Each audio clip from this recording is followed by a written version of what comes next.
going to ask a really simple question first, and that is to ask all of you about a little bit more about your next projects. Curtis, starting with you, is the VR project that you're talking about another collaboration with Lynette Walworth?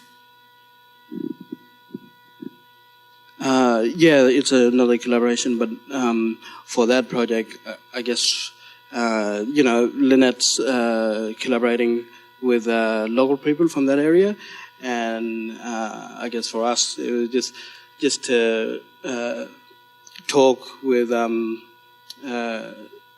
of the indigenous folks from the Amazon, just to talk to them about how we went about the project. Yeah, but it's a collaboration with on the Brazilian side, but where I think because Collisions was kind of it was supposed to be just a one-off VR project, but now it turned into a series. So after filming in the Amazon, they will keep make another four VR projects.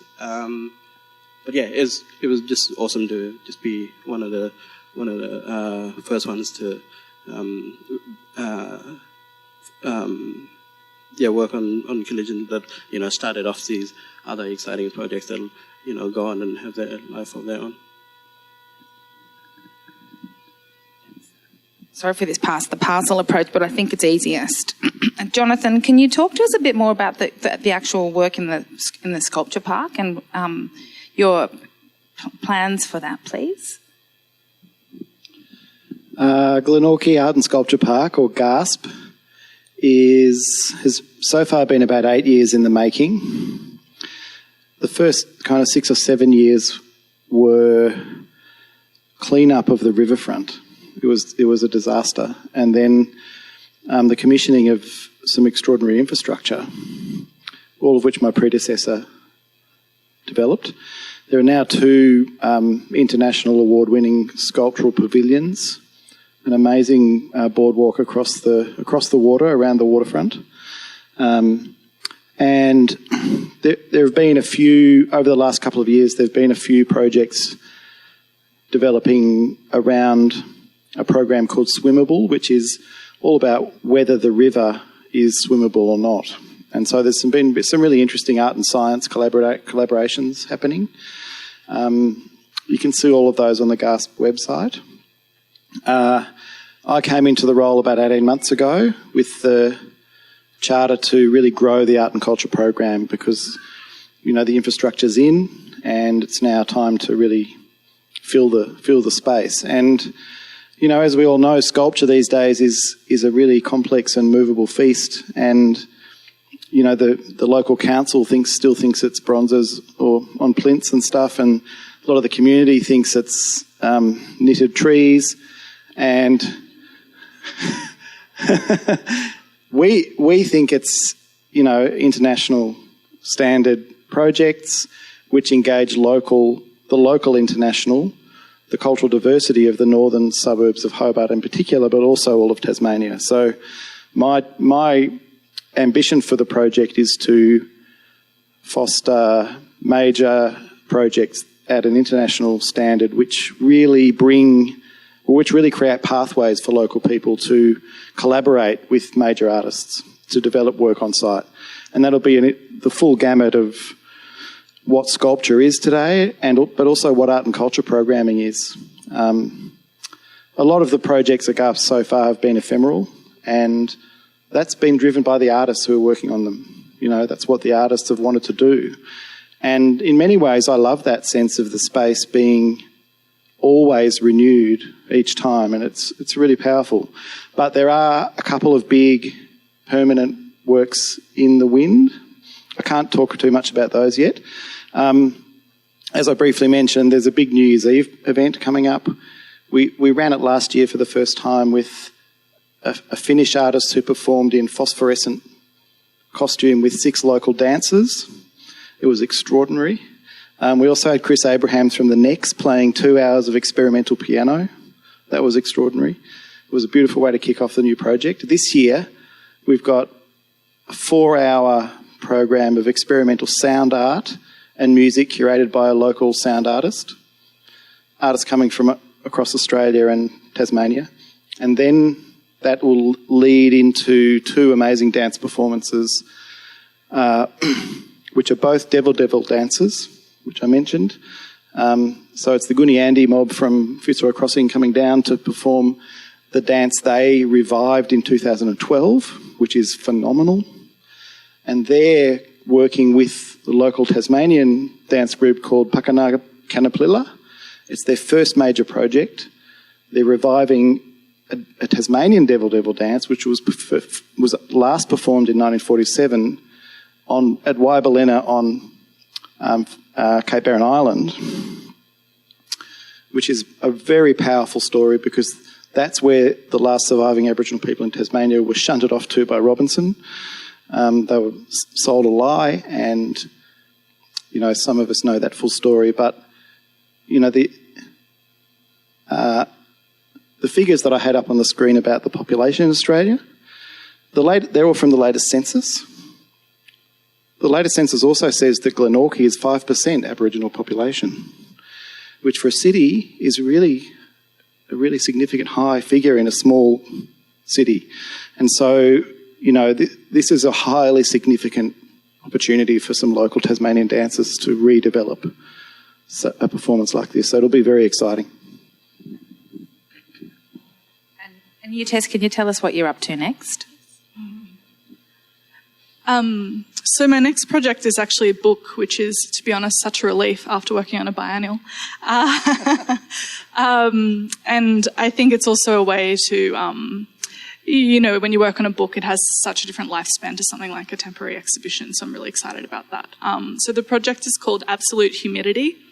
And basically what it is talking about is ideas of weather and climate. And essentially it's myself having a conversation with artists. It's going to be about 30 artists from the Asia-Pacific region. And so, of course, when we talk about climate and weather, inevitably a lot of other conversations come into play. So we have conversations about the environment and the ecology, and also things that impact the environment and ecology. So things like decolonial conversations, all sort of nation-state territories, all of these relationships. So, I'm really excited. I'm sort of at the end of the publishing stage now, so it should come out in print early next year. So that's the next thing. Fantastic. And my next question is, it seems to me that all of you are very adept at communicating with some very different, we're all the same, one blood, but very different, people from very kind of different contexts and cultures. And I just wondered if I could ask all of you to perhaps share, from your experience, an interesting moment when you're navigating difference in your work, and the communication challenges that can arise in those situations. Who would like to start? Jonathon, you look like you're thinking. Tess, you look like you're ready. No? Yeah, sure. Okay. Yeah, there's so many, right? I don't know if this is directly related to a cultural conversation, but a failure of the 11th Shanghai Biennial was we were working with one artist in a part of the old power station of art that was essentially like a huge industrial tunnel, and it hadn't been used for, 20 years or something. But an artist was really heartfelt, of course, on wanting to do a project that engaged with this place because, of course, it's really an interesting space and it hasn't been used, and there's a lot of conversations that come into light there. But, of course, on the flip side, from the curatorial perspective, we had to think about issues about safety and how many people can access this site, because essentially it was a 4-story high chimney, and it just had a tiny little Guggenheim-esque stair up the top, but definitely not as structural as the Guggenheim stairs, because only it was designed for workers, to just 1 or 2 workers to go up at any point in time. So I guess for me, it's not necessarily a cultural challenge, but it was more a challenge within the biennial itself on how to both realise the artist's intention, but also think, of course, of the safety concerns and the audience concerns of how to view the work. That's something that came out. And what happened? It was pretty simple in the end. It was just a matter of we just let 3 people in the space at any one time. Yes, very good. And basically there was 2 entry points, so it just had to mean that, we had very amazing invigilators that were very great in communicating why, a whole family couldn't go in together as much as they would love to. So that's something. I love that. I think in Australia we don't embrace that small groups idea enough. There's been some wonderful staircases that people haven't been allowed to use in art projects in Sydney. And I always quote that Rachel Khoo, the wonderful Malaysian English cook, and she had that wonderful project where she would just feed 2 people in her flat, and she got a whole TV show out of it. So I think it's a really niche idea, and we should embrace small audiences more. Anyway, back to this idea of the moments of challenging communication. Oh, look, the first one that came to mind is one of my favourite memories. It's from about 20 years ago when I first went up to Warraman to work with the artist there, and my beautiful old man, Hector Jandan, invited me to come and sit down and have a chat. So I went and sat down and had a chat. And I was just asking him all these stupid, dumb white fella questions constantly. I wanted all the answers, I was young and wanted to know everything now. And he just looked at me and he just said, "Shut up."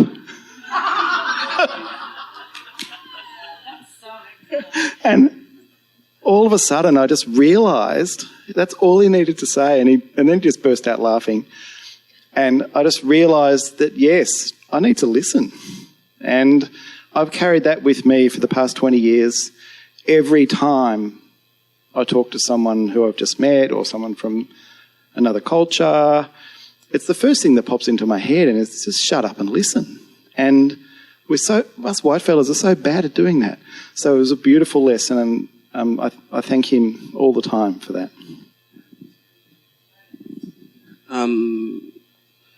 I think for my projects, it's really important for me to have the young people that haven't got the opportunity to do projects on their country or in their community or with their own family. So always when I bring up a crew up to the desert, that I make sure that they have a role within the production. And maybe sometimes I'm, always get a lot invested in that kind of thinking, but in just my work down here in Perth, just lately, just working at as an interpreter for many different things. For people coming down for hospital, can't speak English very well, can't understand if I'm trying to translate ways about how they can understand if they're diagnosed with something, and even just going into the prisons and being an interpreter and just as a conduit, between the lawyer and the offender. That sometimes I feel like I want to do more, but I really can't. That it's just not my place. I'm just got to be neutral in those kind of situations, But in terms of projects, community art projects with youth, I go out of my way to make sure everybody gets, has a big stake in it. Fantastic. Okay, well, over to you, the heroes who've stayed till the end. Questions for these speakers? Yes? Sorry, Lisa.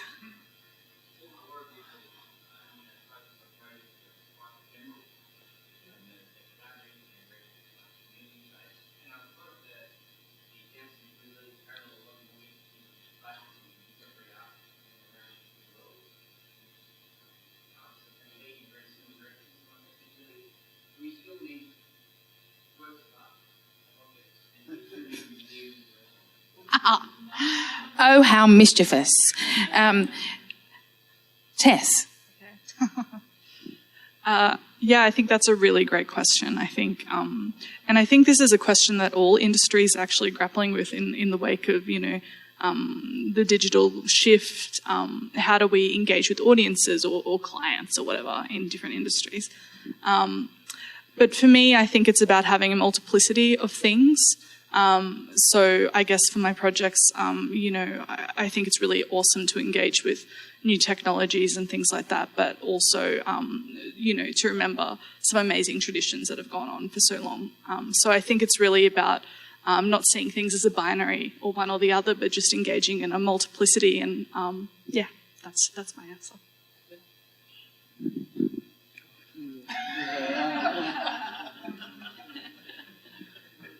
Thanks, Darren. That's a great question.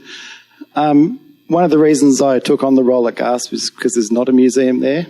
The pavilions are all open. They're open 24/7. They have a roof and a couple of walls, but that's it. So I'm really enjoying that challenge. I think my basic answer is no. I don't think we do need them anymore. The Lynn and Yadby project really instructed me in that, in the sense that, that it's the colonial gathering of the other into a cave-like space without even gathering any of your own and presenting it just makes everyone so lazy as much as anything else, Curtis is going overseas and engaging with different mobs over there, and, the greatest joy of my life has always been going and engaging with other people, going to see where people make work, where it comes from, what's it really about. Seeing it in a museum is nothing compared to doing that. And, I think that's partly why the commercial art gallery sector's collapsing, and people want an experiential engagement with art and culture now, not just a contemplative object on the wall or in a museum or in a glass vitrine or wherever it might be. I think absolutely that's where it's going. And let's all go to Bungor.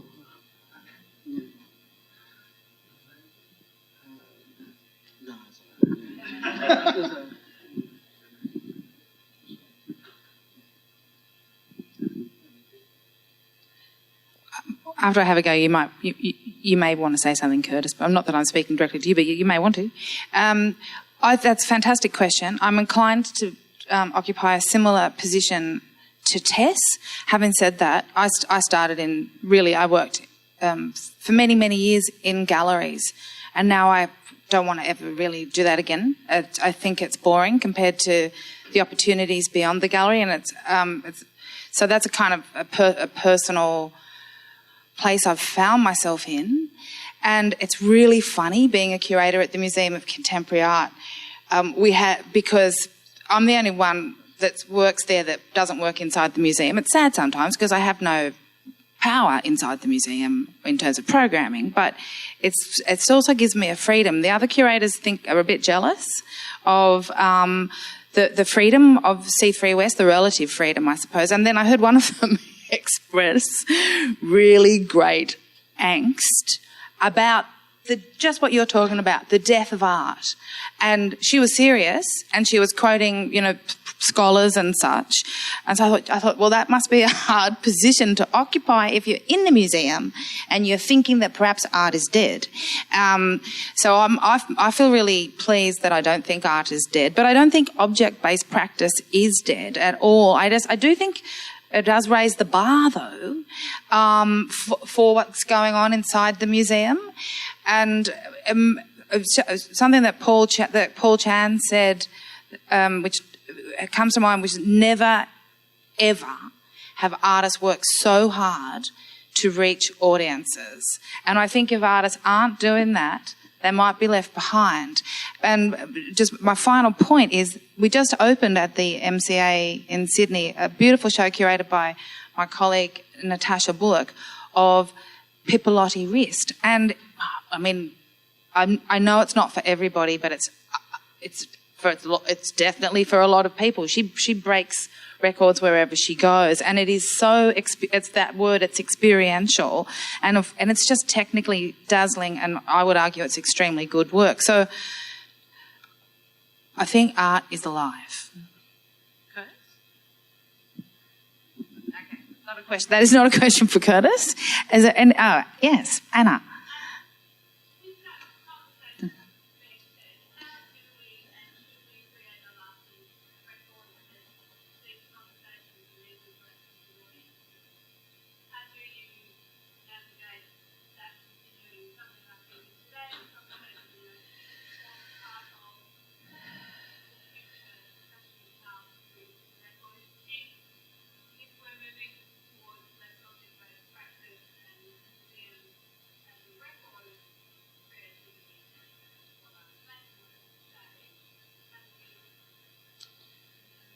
Do you mean how do we record these ephemeral projects? Well, of course we should. Not necessarily. Oh, well, can I should have waved around the book that Blair and I did, but I will resist, but I will show it to you if you ask me later. But Blair French wrote a really eloquent piece on this business of documentation of these ephemeral projects, and he's very clever, I think, Blair. And he talked about the power of and someone referred to it today, the power of the memory, and then so these events happen in memory, and then they become something that people talk about, and then so it's a different type of legacy. So that's just one kind of response to that. But for me, working on C3 West, it is constantly a challenge when we publish to fulsomely record these crazily hybrid events, but we're just getting more and more out there. We're just about to publish a book on a project we did called Food Fight, which was about food insecurity, because in case you didn't know, 10% of Australians aren't getting what they need in the food area, and half of them are kids. It's like the working poor. It's the hidden terrible truth of our country. So we did a big project about that. So we've ended up, it's the maddest book. We've got, facts on this very real social issue, essays about it. We've got recipes. We've got, the heroes who are fighting this battle against this terrible problem. We've got community heroes, and we've got some, curatorial essays and art-making activities. It's super crazy, but I'm desperately excited about it. So that's my answer to... I believe in documentation, but clearly, Jonathon, you don't believe in documentation. No, I believe anything goes, really. I mean, all forms of art are valid. Of course, object making is always going to be something that people do.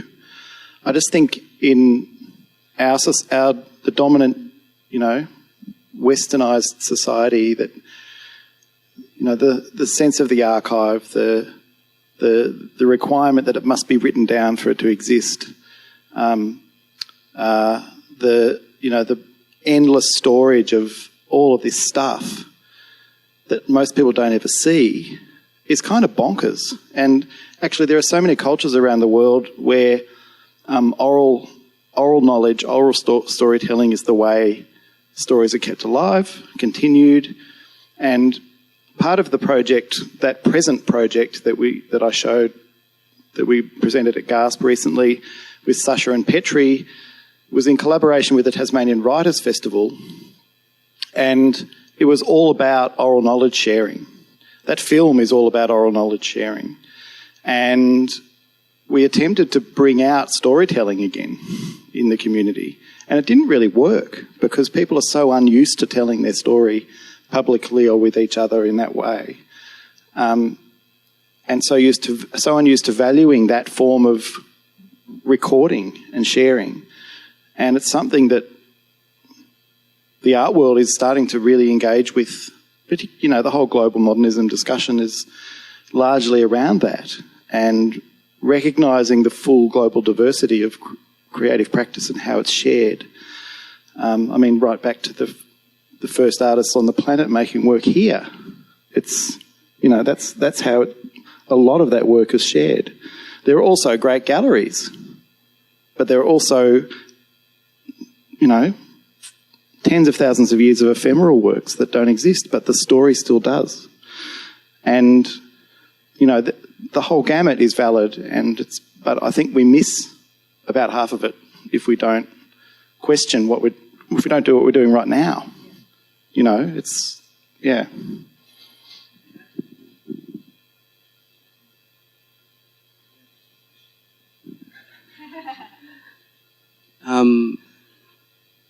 Yeah, like with some of the objects,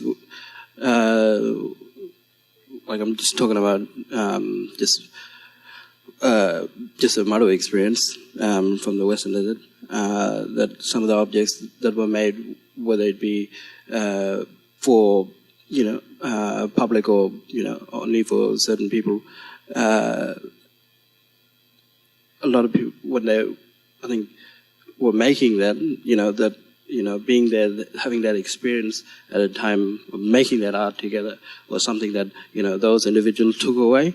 But I think, you know, maybe it's okay just to, for some of those objects that, you know, and a lot of them were just left to their elements and time and, you know, eroded. But also, like, just learning about my grandfather, my dad's biological father, who that I know now that a lot of the oral stories or songs that have been sung now, he composed a lot of those and shared it with everybody, and you know, and I think, yeah, it's very special when, you know, a whole lot of people collectively experience that when they get together, sing together, and talk about, you know, that memory of that individual. Yeah. Thank you. Lisa, you had a question. Well, it was actually to do with the ephemeral nature of, so if the person kindly asked pretty much a similar question, but, you know, I do think that the Australian landscape somehow lends itself really well to ephemeral work.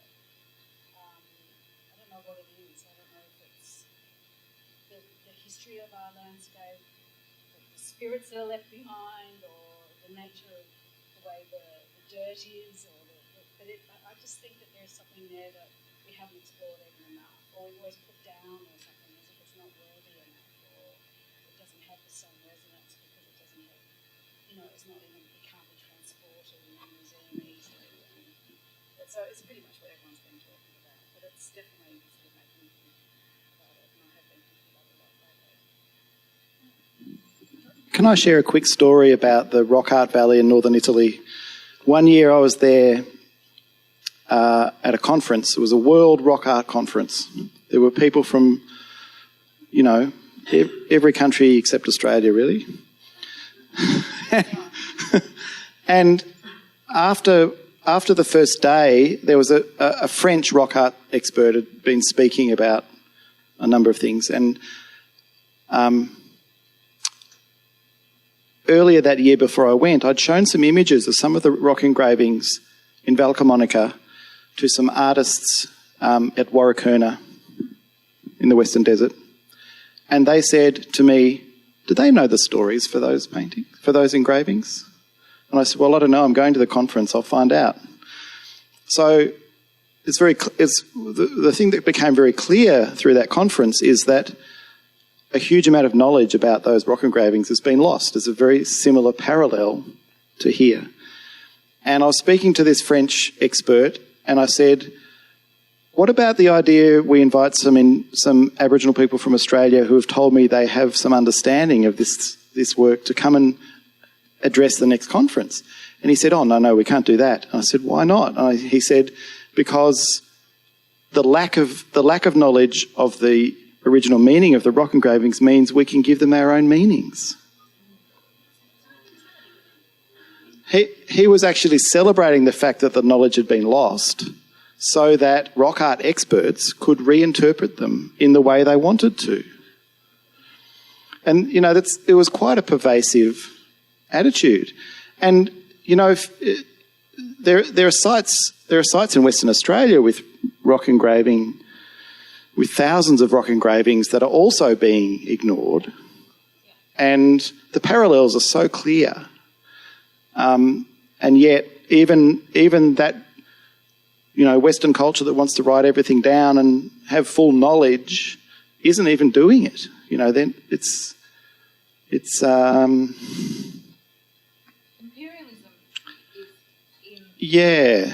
is in the canonical discourse. If you haven't been exposed to the wonder who is Bruce Pascoe, yeah? My God, talk about, and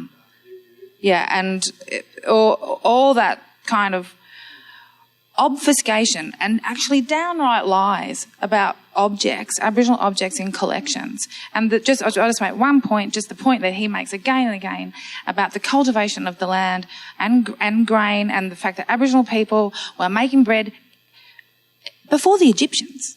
And there's picks in collections for turn in the earth that have been deliberately labelled the wrong way. So, we do have to unpack and rebuild the whole thing, the whole bloody thing. I think we probably need a drink. It's very serious, this stuff. Is that okay to finish? Okay, thank you.